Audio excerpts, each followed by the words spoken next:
श्री स्वामी समर्थ। नमस्कार, मी मंगल तुम्हा सर्वांचं नवीन एका व्हिडिओमध्ये अगदी मनापासून खूप खूप स्वागत करते। तर आजच्या व्हिडिओमध्ये मी तुम्हाला 28 जुलै 2025 रोजी पहिला श्रावण सोमवार आणि भावाचा उपवास म्हणजेच नाग चतुर्थीचा उपवास एकाच दिवशी आल्यामुळे बऱ्याच जणांना असा प्रश्न पडला आहे की या दिवशी उपवास कसा करावा, कधी सोडावा। कारण सोमवारचा उपवास आपण त्याच दिवशी सोडतो आणि भावाचा उपवास हा दुसऱ्या दिवशी सोडला जातो। दोन्ही उपवास एकाच दिवशी आल्यामुळे उपवास कधी सोडावा असा प्रश्न बऱ्याच जणींना पडलेला आहे। तसेच या दिवशी शिवपूजन, वारुळाची पूजा, शिवामूठ कोणती, किती वेळा व्हावी, कशी व्हावी, कधी व्हावी, तसेच पूजा, मंत्र, उपवास अशी संपूर्ण माहिती मी तुम्हाला आजच्या व्हिडिओमध्ये देणार आहे। त्यासाठी हा व्हिडिओ शेवटपर्यंत पहा। पण त्याआधी तुम्ही आपल्या चॅनलवरती नवीन असाल, आपले व्हिडिओ पहिल्यांदाच पाहत असाल तर चॅनलला नक्की सबस्क्राइब करा। लगेचच आजच्या व्हिडिओला सुरुवात करूयात। सोमवार हा भगवान शंकरांचा आवडता वार आहे। 28 जुलै 2025 या दिवशी आलेला आहे श्रावणातील पहिला सोमवार आणि याच दिवशी योगायोगाने आलेला आहे भावाचा उपवास म्हणजेच नाग चतुर्थीचा उपवास। त्यामुळे या दिवसाचे महत्त्व आणखीनच वाढलेलं आहे। तर या दिवशी आपल्याला भगवान शिवाबरोबरच नागोबाची, वारुळाची देखील पूजा करायची आहे। श्रावणातल्या प्रत्येक सोमवारी महादेवाला प्रिय असलेले धान्य शिवलिंगावरती अर्पण केलं जातं। यालाच आपण शिवामूठ असे म्हणतो। प्रत्येक सोमवारी महादेवावर वाहिल्या जाणाऱ्या शिवामुठीचेही महत्त्व खूप वेगळे आहे। त्यामुळे तुम्हाला जर मंदिरात जाऊन शिवामूठ अर्पण करणं शक्य असेल तर तुम्ही नक्कीच मंदिरामध्ये जाऊन शिवामूठ अर्पण करा। आणि नसेल जमत तर मात्र आपल्या घरामध्ये जे शिवलिंग आहे त्याची सुद्धा तुम्ही विधिवत पूजा करून त्यावरती सुद्धा तुम्ही शिवामूठ अर्पण करू शकता। काही स्त्रिया लग्न झाल्यावर पहिली 5 वर्ष शिवामुठीचे व्रत करतात किंवा काही जण श्रावणातील प्रत्येक सोमवारी सुद्धा महादेवावरती, शिवलिंगावरती प्रत्येक वर्षी शिवामूठ वाहू शकतात। श्रावण महिन्यात येणाऱ्या 5 सोमवारी 5 प्रकारचं धान्य शिवाला अर्पण केलं जातं। पण शिवामूठ अर्पण करण्यापूर्वी आपल्याला मंदिरामध्ये जाऊन आधी विधिवत अशी महादेवाची पूजा करायची आहे, शिवपूजन करायचं आहे। म्हणजेच अभिषेक किंवा महादेवांना प्रिय असणाऱ्या वस्तू त्यांना अर्पण करायच्या आहेत। जसं की दुधाचा अभिषेक असेल, पांढरी फुले, बेलाची पानं, धोत्र्याचं फळ, धोत्र्याचं फूल असं सर्व आपण शिवलिंगावरती मनोभावे अर्पण करायचं आहे। मनोभावे शिवाची पूजा करायची आहे आणि मग त्यानंतर शिवामूठ शिवलिंगावरती अर्पण करायचे आहे।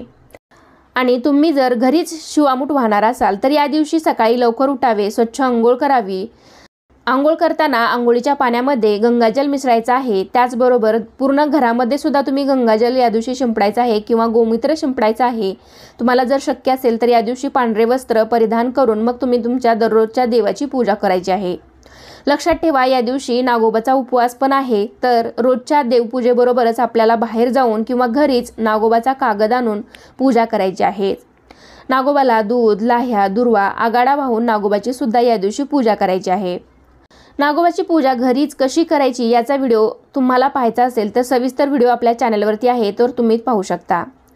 शिवपूजन सकाळीच करायचं आहे आणि नागोबाची पूजा सुद्धा सकाळीच करायची आहे। रोजची पूजा झाल्याबरोबर एका तामणामध्ये शिवलिंग ठेवून आपल्याला या दिवशी महादेवाची विधिवत पूजा करायची आहे। शिवलिंगावरती स्वच्छ पाण्याचा, गंगाजलाचा, त्यानंतर कच्च्या दुधाचा अभिषेक करायचा आहे। त्यानंतर शिवलिंग एका ताटामध्ये ठेवून त्यावरती चंदन, भस्म, जे काही महादेवाला प्रिय वस्तू आहेत किंवा ज्या तुमच्याकडे उपलब्ध आहेत त्या सर्व अर्पण करून आपण महादेवाची विधिवत पूजा करायची आहे।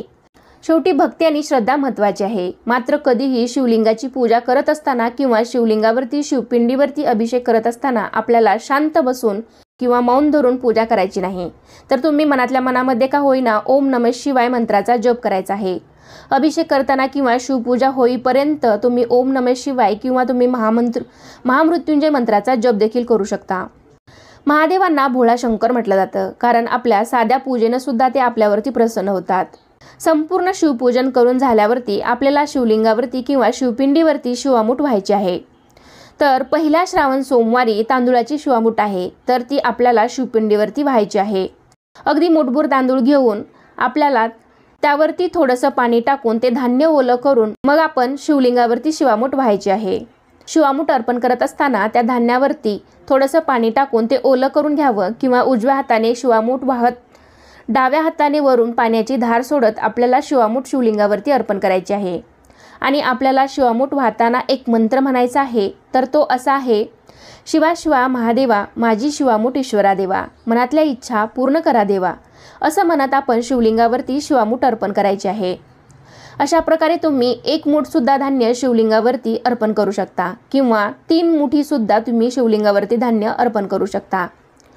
तसेच अनेक कुटुंबामध्ये श्रावणी सोमवारचं व्रत केलं जातं, त्यामुळे अनेक स्त्रिया किंवा पुरुष श्रावणी सोमवारचा उपवास करत असतील। त्यांनी अगदी सकाळपासूनच नेहमीप्रमाणे उपवास करायचा आहे आणि संध्याकाळी देवाला नैवेद्य दाखवून मग उपवास सोडायचा आहे।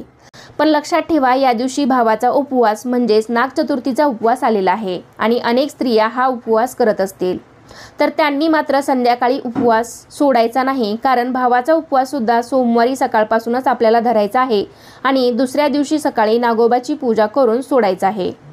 मग अशा वेळी काय करावे? तर शास्त्रानुसार श्रावण सोमवार आणि भावाचा उपवास एका दिवशीच आल्यामुळे जर तुम्ही दोन्ही उपवास धरले असतील तर श्रावणी सोमवारी सूर्यास्तानंतर भाताचा वास घेऊन म्हणजेच अवग्रहण केल्यामुळे सोमवारचा उपवास सुटेल। परंतु ही पद्धत योग्य नाही, कारण ही पद्धत अवलंबली तर भावाचा उपवासही सुटू शकतो। त्यामुळे अशा परिस्थितीत नेमके काय करावे, तर याची योजना शास्त्रामध्ये केलेली आहे। एका उपवासात जर दुसरं पारणं करायचं असेल तर पाण्याने पारणं करावं असं शास्त्रात सांगितलं जातं, कारण एका वेदमंत्रात याबाबतचा संदर्भ येतो। आपोवा अशित अनशितच, कारण पाणी जे असतं तर ते उपवासाला चालतं आणि पारण्यालाही चालतं, म्हणजे उपवास सोडण्यालाही चालतं असा वेदमंत्र असल्यामुळे ज्यांचा श्रावणी सोमवारचा उपवास आहे त्यांनी सायंकाळी पाणी घेऊन उपवास सोडावा। म्हणजे तशी भावना मनात करायची असते, पाणी पिताना मनामध्ये भावना तयार करायची की मी सोमवारचा उपवास सोडतो आहे किंवा सोडते आहे, म्हणजे सोमवारचा उपवास सुटेल आणि तुमचा भावाचा उपवास अहोरात्र कायम सुरू राहील असं आपल्या शास्त्रामध्ये सांगितलं गेलेलं आहे। म्हणजेच ज्यांचा श्रावणी सोमवार आणि भावाचा उपवास आहे त्यांनी दुसऱ्या दिवशी तुमची नागोबाची पूजा करून, वारुळाची पूजा करून मग तुम्ही हा उपवास दुसऱ्या दिवशी सोडू शकता। आणि ज्यांचा भावाचा उपवास नाही त्यांनी मात्र नेहमीप्रमाणे संध्याकाळी सात्विक जेवण बनवून देवाला नैवेद्य दाखवून मग तुम्ही हा उपवास रात्री सोडला तरीही चालेल। अनेक ठिकाणी महादेवाच्या उपवासाला भगर खात नाहीत किंवा तिखट मीठ सुद्धा खात नाहीत। तर आता श्रावण सोमवार, पहिला श्रावण सोमवार आणि भावाचा उपवास हा एकत्र आलेला आहे। तर आपण श्रावण सोमवार हा संध्याकाळी सोडतो, तर भावाचा उपवास आपण हा दुसऱ्या दिवशी वारुळाची पूजा करून, नागोबाची पूजा करून दुसऱ्या दिवशी सोडतो। तर अशा वेळेस आपण दिवसभर आपल्याला हा उपवास तर सहन होणार नाही, तर अशा वेळेस तुम्ही साबुदाणा खिचडी जी आहे तर ती ज्यांना अगदी सहनच होत नाही तर त्यांनी तुम्ही एक टाईम साबुदाणा खिचडी आहे तर ती खाऊ शकता।